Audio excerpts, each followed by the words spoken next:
أعوذ بالله من الشيطان الرجيم.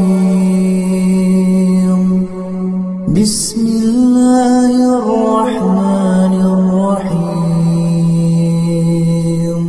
يا أيها الذين آمنوا لا تأكلوا أموالكم بينكم بالباطل إلا أن تكون تجارة عن تراض منكم ولا تقتلوا أنفسكم إن الله كان بكم رحيما ومن يفعل ذلك عدوانا وظلما فسوف نصليه نارا وكان ذلك على الله يسيرا.